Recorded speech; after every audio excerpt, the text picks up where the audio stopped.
Panguva ino vanhu voti siya Bomshogeza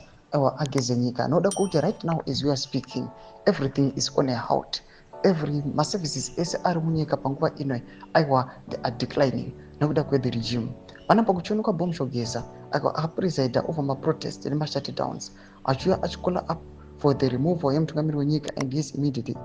resignation akonzeresa ndo the latest attack on mutungamiri wenyika yataona kuti mutungamiri wenyika is also responded pane maattacks aya achinobraiba malegislators nemacancelors sanapena masviko abuda itogwa pana pamusoro pe-immediate resignation yemutungamiri wenyika nobva subscribe like out on the bell icon timira paenda link emabuda nyora chiti siyai vageze nyika zvimwe zvese ratodrama hakuna chiri kushanda. Economy is dead, leadership is dead,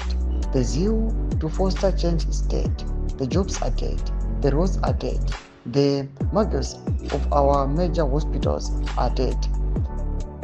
inpatient pharmacies in our major hospitals are dead, farming industry is dead, our courts are dead, our prisons are dead, our education is dead, our independence is dead, our city councils are dead, our parliament is dead, our senate is dead, opposition is dead, ZANU-PF is dead,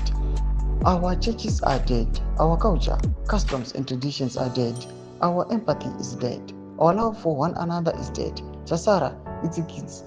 nekudhakwa ndo masviko amuda nyuko panapa awanalini emba chachita aiwa panguva ino takuda kuti awa Bomshogeza achipedza hake mishini yakatanga achiuya panapa achikuda kudismissa nekufaya zvigananda zvese pamwechete neimmediate resignation yemutungamiri wenyika kuti aiwa pauye paresurrectewe all the sectors, independence, rusununguko and everything zviri kuno kwakunzi right now zvafa nokuda kwezvigananda aiwa zviri kungoluta nekumweta zvazviri kuita panguva ino zviri kubenefita macitizens. Tudze mafunguro enyu muri kudii pamusoro pechiitiko ichi pena comment section medu tudze mafunguro enyu sauna subscribe or like turn on the bell icon.